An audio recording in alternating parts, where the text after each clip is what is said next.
चलिए खबरों में आगे बढ़ेंगे। राजस्थान में चुनाव को लेकर सरगर्मी काफी तेज हो चली है। जहां प्रमुख राजनीतिक दलों के नेता जनसभाएं कर रहे हैं, तो वहीं राष्ट्रीय लोकतांत्रिक पार्टी ने भी तीसरे मोर्चे के रूप में प्रमुख दलों की चिंता को बढ़ा दिया है। रविवार को राजधानी जयपुर में आरएलपी के स्थापना दिवस पर सत्ता संकल्प महारैली आयोजित की गई, जिसमें हनुमान बेनीवाल और आजाद समाज पार्टी के चंद्रशेखर आजाद ने व्यवस्था परिवर्तन का संकल्प लिया। देखिए रिपोर्ट। प्रदेश में सत्ता के संग्राम में कुर्सी के लिए राजनीतिक दल यात्राओं का सहारा ले रहे हैं। बीजेपी और कांग्रेस के बाद राष्ट्रीय लोकतांत्रिक पार्टी ने भी अपनी यात्रा निकाली। आरएलपी के स्थापना दिवस पर पार्टी की सत्ता संकल्प यात्रा का समापन हुआ। यात्रा के समापन अवसर पर राजधानी जयपुर में विशाल सत्ता संकल्प महारैली आयोजित की गयी। आरएलपी की इस महारैली में प्रदेश भर से जन सैलाब उमड़ा।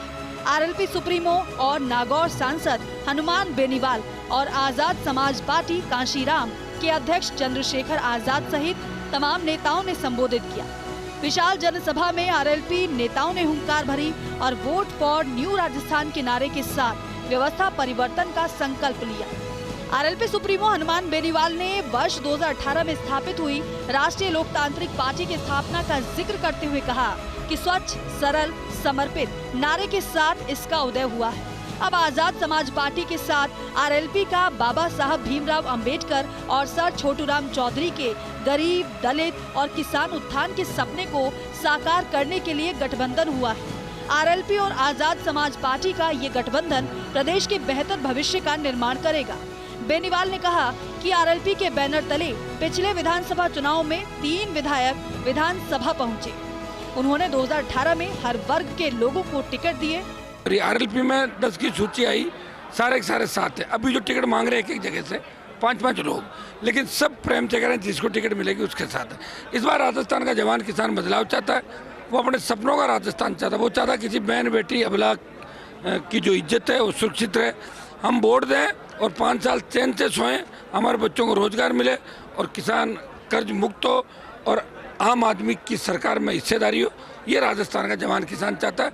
और जिस तरह आजाद समाज पार्टी आरएलपी का गठबंधन हुआ, निश्चित रूप से बहुत बड़े अंतर के साथ ये गठबंधन राजस्थान में जीत की ओर अग्रसर। हनुमान बेनीवाल कांग्रेस और बीजेपी पर भी जमकर बरसे। उन्होंने किसान आंदोलन सहित तमाम किसानों के मुद्दों और अग्निवीर योजना पर केंद्र सरकार को घेरा। बेनीवाल ने कहा उन्होंने किसान और जवान की आवाज लोकसभा में बुलंद की है। साथ ही राजस्थान में बढ़ते अपराध को लेकर भी सवाल उठाए। यही नहीं, हनुमान बेनीवाल ने बढ़ती महंगाई, बेरोजगारी, पेपर लीक, अवैध खनन, माफियागिरी, कर्ज माफी और भ्रष्टाचार जैसे मुद्दों पर प्रदेश की कांग्रेस सरकार पर भी हमला बोला। देखिए, मुद्दे आरएलपी का जो गठन जिन मुद्दों को लेकर हुआ, कर्ज मुक्त राजस्थान, फ्री बिजली, टोल मुक्त राजस्थान, सशक्त लोकायुक्त, खेत खेत सिंचाई का पानी, जवानों को रोजगार, बेमुक्त भ्रष्टाचार मुक्त राजस्थान और अखंड भ्रष्टाचार में डूबी कांग्रेस और भारतीय जनता पार्टी को भगाना, राजस्थान के जवान, शोषित, पीड़ित और किसान को नई ताकत देनी, जिससे वो खुद अपने फैसले सचिवालय में बैठ के खुद लिख सके। इसलिए हमने तीसरे मोर्चा यहाँ बनाया है और ये तीसरा मोर्चा नहीं, इस बार ये पहला मोर्चा होगा राजस्थान का। ये दोनों पार्टियों को बहुत पीछे धकेल देगा। आरएलपी सुप्रीमो हनुमान बेनीवाल का दावा है कि राजस्थान में तीसरा मोर्चा स्थापित हो चुका है। भाजपा और कांग्रेस के टिकट नहीं मिलने वाले नेता भी तीसरे मोर्चे का रुख कर रहे हैं। ऐसे में तीसरा मोर्चा नेताओं को सियासी साख बचाने का विकल्प बन रहा है। लेकिन अब देखना होगा कि आगामी चुनाव में तीसरा मोर्चा कांग्रेस और बीजेपी की राजनीतिक जमीन को कितना खिसका पाता है। Bureau report, first India news, Jaipur.